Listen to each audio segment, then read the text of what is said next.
So I've had this dream of building an upside down house in Fallout 76 for years now, and with the camp building changes we recently got in the game, I was finally able to make it a reality and cross this idea off my list.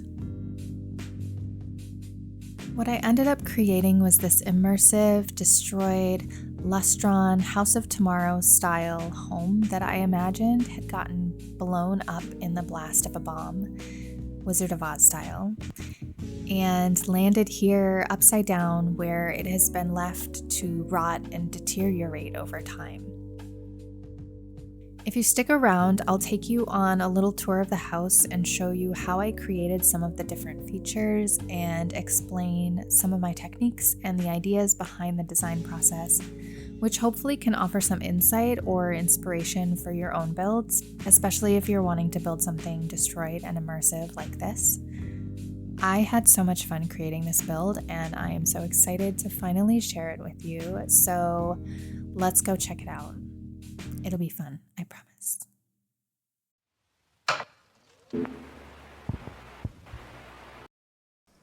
Hey guys, it's V, and if you're new here, I build camps in Fallout 76.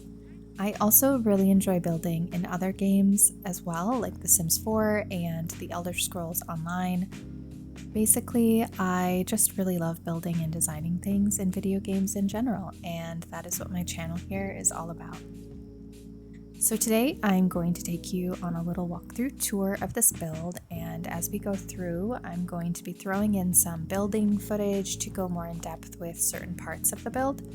I didn't record the entire thing from beginning to end, but I did record bits and pieces throughout the whole process, and just for time's sake, I didn't include all of that footage in this video for YouTube. However, I did put together everything I had into a longer video that is going to be up on my Patreon. So if you're interested in seeing more behind the scenes footage of this build and others, the link for that will be in the description.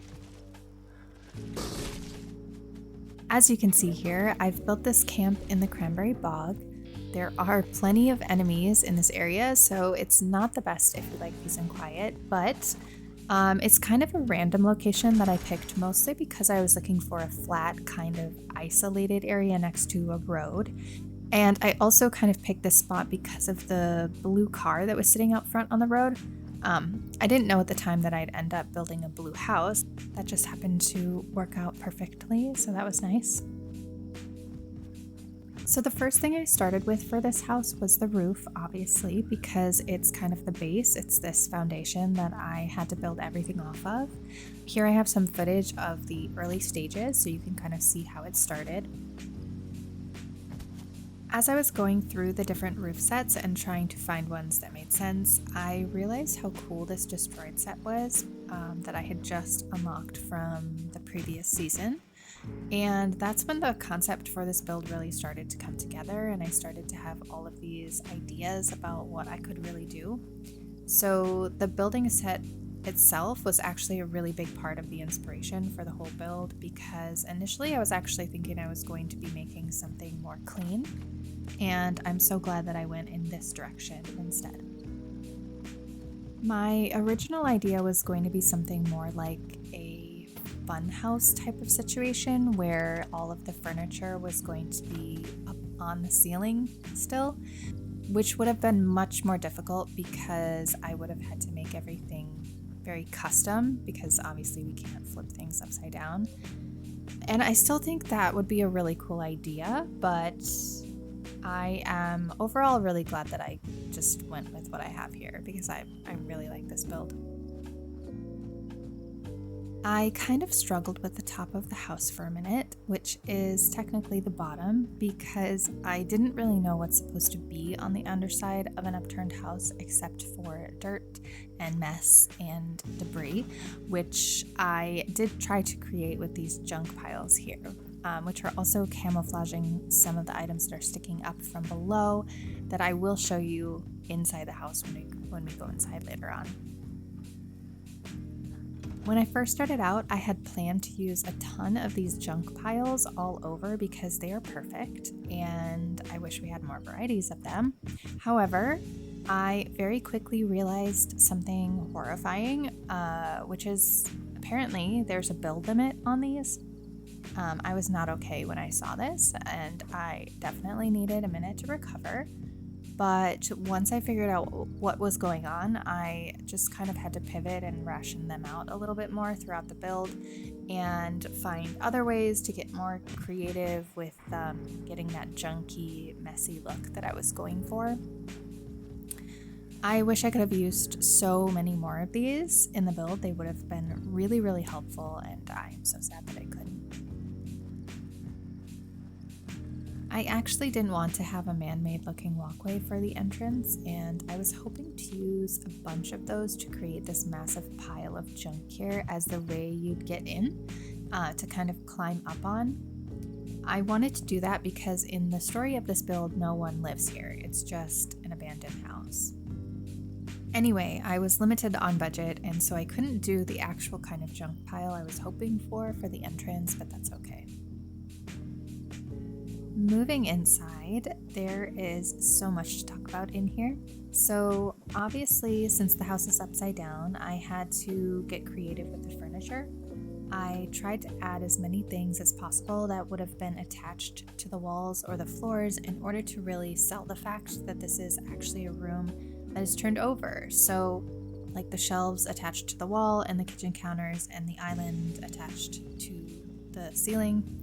Unfortunately, we can't turn things upside down or sideways in this game the way we can in the Elder Scrolls Online, for example, but I just tried to use furniture that looked dirty and worn, and I pushed things down into the floor to make it look like maybe the legs had been broken off, or kind of not tipped things, but like turned things to the side and junked it up as much as possible. So this was some footage from before I started decorating, and again, the rest of that building footage I have will be on Patreon. It was just too much for this video. Okay, the kitchen. I have quite a bit of footage of me figuring out what I was going to do in the kitchen. I had no real plan going in, so you'll see me kind of figure it out as I go, trying a bunch of different options. Basically, I just was going through the entire building menu, trying to visually reimagine things as anything that could appear to be upside down. For me, it's just really trying to look at things with a different eye than you're used to looking at them as, you know what I mean? I guess this is also where the blue theme really became solidified. So as you could probably tell, I wanted the layout and design of the house to be like the classic Fallout 4 House of Tomorrow, even though it would technically be backwards if it was flipped over, but we aren't going to worry about that. I honestly don't know at what point I made that decision or if it just kind of happened over time. But anyway, I used these counters and cabinets on the wall because I felt like they read well upside down. I don't know, that could just be me. And the kitchen sink was definitely an issue. Even after much pondering, I still couldn't really figure out how to make an upside down sink. That was just kind of beyond me. So I just improvised by making it look like it had been ripped out. The sink had been ripped out and is just lying on the floor over in the living room. And that was good enough for me. And I will show more detail of that later on in the walkthrough. Creating this kitchen island on the ceiling was pretty critical because, again, it's one of the only things in the house that would reasonably be attached to the floor in a home, which really helps to convince you that you're actually in an upside down house. So I used these counter bar pieces and switched them out a bunch until I finally landed on the white spring set, which I love. One of my favorite parts of the whole build is this broken light that's above the kitchen island, and you can kind of see in the footage here the whole process of me figuring out, which is kind of fun. I especially loved the idea of putting the one middle bulb on the floor like it had been broken off, which I really only thought to do because my brain really didn't like the way that the middle post was not as thick as the two posts on the sides. But I really like how that turned out. It's a very fun merge. So you can kind of see me here scoping it out a little bit and then deciding to put the bulb on the floor, and then we are going to move on back to the kitchen island. So by this point in the footage, you can see that I have already switched out the roof pieces that are technically the floor of the build. I know that's confusing. But up on the ceiling, I have changed out these roof pieces to be the destroyed set instead of the clean one that it was before. And I layered up a lot of different roof pieces all throughout the build to create like different floor patterns in each of the different rooms. Like the bathroom has a different floor, the bedroom has a different floor, there's carpet in the living room. I tried to, change everything to make it work. I tried to make it make sense. So like I said before, I did end up using the white spring counter bar set in the end, and because we're seeing the bottom of it, there's nothing on it, it's just kind of a hole. And for a while I was trying to think of something, like some kind of item that I could use as a countertop to put on it, but there's nothing. So eventually I just ended up deciding that I kind of liked it the way that it was. So in my mind, the countertop fell off. Like, she's gone. We don't know her. She left. We'll never see her again, and that's okay. We don't talk about her. I added a bit of texture to the outside of the house here, and that was definitely to camouflage the way some of the counters stick through the wall, which I wanted to keep because it made them stick out a little bit less on the inside. I'm not sure why exactly that was so important to me, but it was, apparently. So either way, it kind of made the exterior a little more interesting, which was a good thing in the end, I think. I did eventually find a way to create a custom countertop for the wall pieces as well. I just had this like black ridge on the bottom of it that didn't read well, so I covered it up with more of these bar pieces that I just had peek through the bottom a little bit.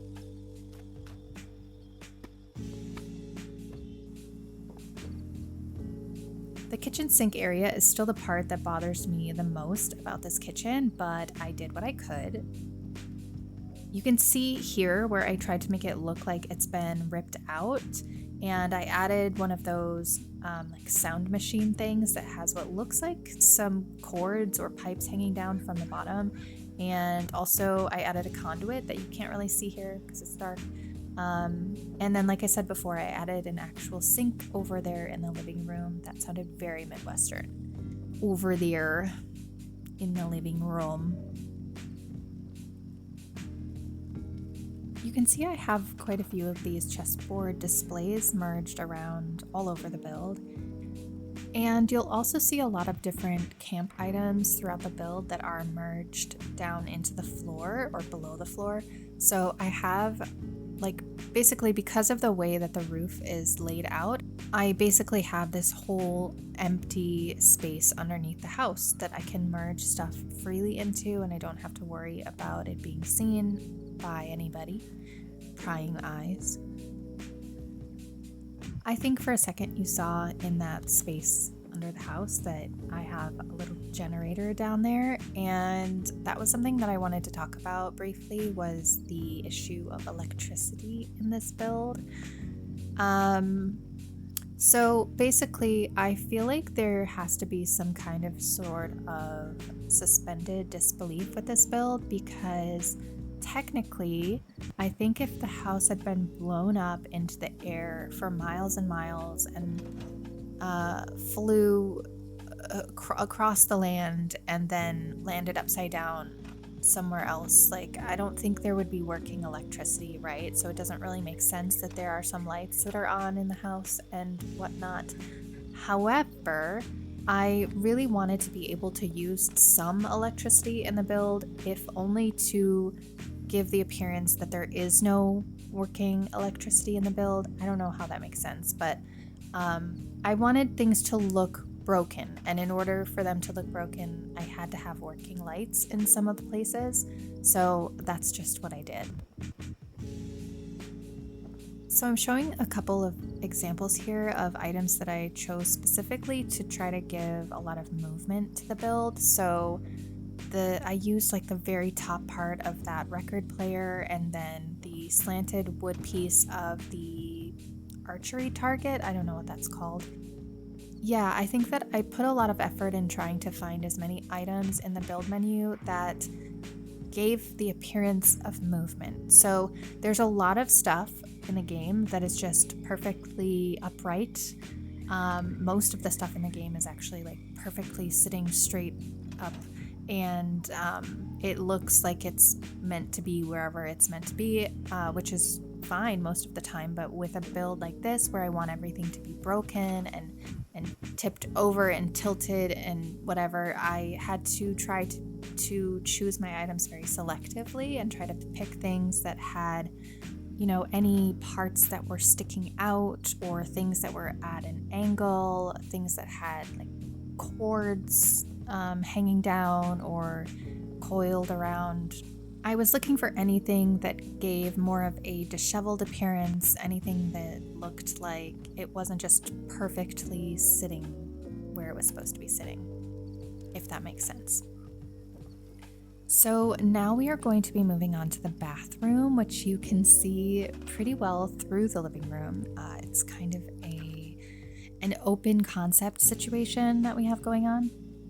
So the first thing I started on after I put the floors in was to create a floor plan layout, and I put the bathroom here.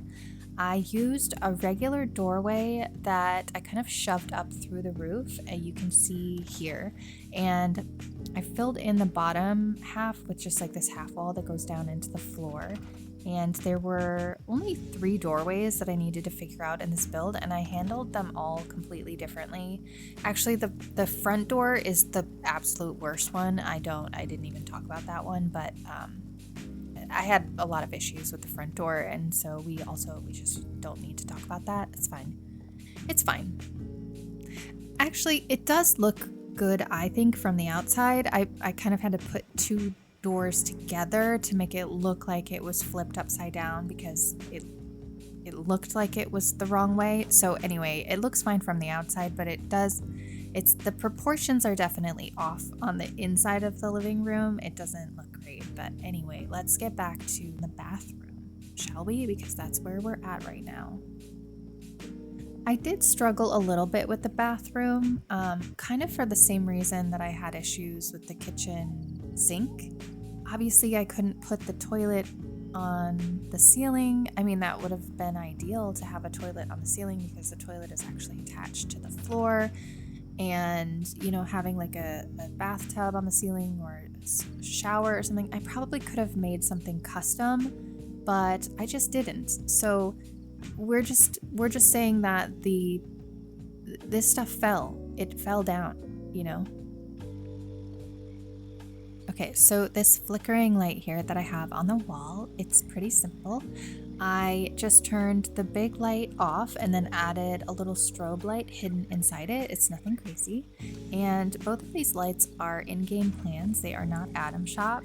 The bigger one is part of the high-tech lights set, if I'm not mistaken, and I'm not mistaken because I looked this up. I don't know why I said that. And you could get them either from the Brotherhood vendor at the White Spring Resort or the Watoga vendor guy in Watoga. And the strobe is part of the assorted lights plan that you probably already have because it's pretty common. It's a pretty common one that you get right away. Continuing down the hallway, we are going to pop in to the little laundry nook area, which I think everybody has in their house. Everybody has a laundry nook, right? Okay, so there's a lot going on in this little space. We've got the washer and dryer, obviously, and they have kind of fallen down. You can see that I've used conduits to try to create the appearance of cords that are still attached to the machine. So it's kind of, I wanted it to look like it's hanging down, like it's hanging from the cords from the ceiling, which is actually the floor.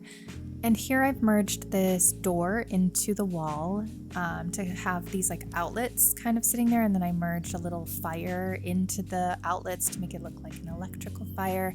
I also merged the broken radio into the back of the washer or dryer. I'm not sure which one that is, but I wanted it to kind of be smoking and sparking. I didn't explain it very well earlier when I was talking about wanting electricity in the build, but like I wanted to have these like broken moments, you know, with the sparking and the electrical fire. And so again, it needed to happen. So we are currently inside this like mystery hallway box that I've created. It was basically created because I wanted a hallway, and so I kind of blocked out this space, and I could have used it for a closet and like decorated it, but it ended up working out perfectly to just kind of merge things into it, and I had some lights in here, so it just kind of worked out perfectly as it was. So I wanted to point out this backpack display that I just held up. The backpack display is an item that I think is Atom Shop, but I'm not positive.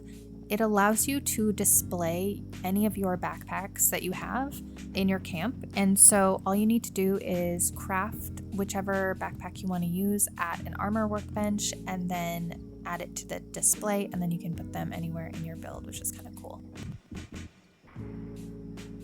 So we are now moving into the final room of the house that we have yet to look at, which is the bedroom. There are a lot of details in here that I was really happy with, but I did struggle at the same time because so much of the bedroom type furniture I wanted to use just looked too perfect. So for example, this bed is a little bit much too neat, and I probably shouldn't have used it, but I just really liked the vibe of it, and I did try to mess it up by adding things on it and around it. I could have done more, but I'll show what I used for those things in a moment. I added these built-in shelves on the wall to give some more interest, and I have a bunch of junk and debris all over the place. One of my favorite little details were these blinds that I added hanging down above the window, and obviously they'd probably be a little bit more mangled if it were real life, you know, from like flipping over to hang down like that, but I still thought it was like a fun touch anyway. So I said earlier that this house is meant to be abandoned and nobody lives here, but I kind of was thinking that the bedroom looks a little bit like someone has come in here and kind of moved some things around. It seemed as though maybe they were looking for something. Maybe they found it. Maybe they didn't. Maybe that's who made the walkway entrance. I don't know. It just looks to me like someone has been in here, and so that's just kind of part of my story anyway. I used a bunch of these tannery benches to kind of try to make it look like just like a nasty pile of something. I don't really know, just like grossness. And I also used one of these like dead body things, even though I didn't mean for it to be a dead body. I just wanted it to look like some cloth was there. I don't know. Anyway, this is what the underside of the house looks like back in the bedroom, and I guess throughout the whole house. But there's a lot of stuff that I merged down in here. Again, it's super convenient to have these like big empty spaces. Like I have this space under the house. I had this space in the hallway with that box that I made. Just really works well with the merging that we can do now. I love it. So I wanted to make sure that I included some nighttime footage of this build as well, because even though there isn't really any electricity and so there aren't really any lights in the build, there actually are lights in the build. I did put quite a bit of effort, or at least a little bit of effort, into the lighting. So I've hidden a bunch of lanterns underneath some of the different junk piles and under some of the different areas that I wanted to highlight, but I just wanted to have a soft glow. I didn't want to have, like too much light. I didn't want it to seem like there's a light there. I don't know. You get it. You got it. You got it already. It's fine. There are a couple different lighting features that I made that I haven't really talked about yet, which I kind of did. So I said that I put the broken radio, the busted radio, in the back of the washer or dryer, whichever one that is. But I also put a busted radio inside the TV in the living room. And I didn't show that. I think earlier in the footage I showed myself putting like an incense thing inside the TV, but then later I put a radio inside it, and so it kind of sparks out the back. And another lighting feature that I used that I didn't talk about was I put a one of those like blue sparking conduits inside the what would be the dishwasher, I suppose, and then I think there's another light inside of that too that's pink. I don't remember what I did with that, but I put something inside the dishwasher because I wanted to make that also look like it was broken and short-circuiting or whatever. That was like a common theme with the build. So that is pretty much gonna wrap up this entire build. I hope that I have remembered to say everything that I wanted to say. I probably haven't because I never do.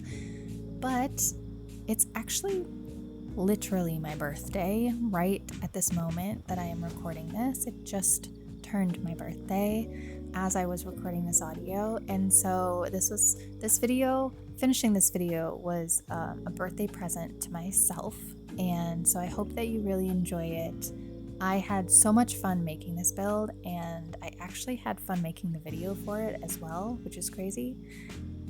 Before I go, I want to make sure that I give a really big thank you to all of my supporters on Patreon. I appreciate you so much. Thank you. And also thank you for watching this. I appreciate it. I hope you enjoyed it. And remember that the rest of the building footage will be on Patreon if you want to check it out. Anyway, thank you again so much for watching. And what did I just say? Anyway, bye.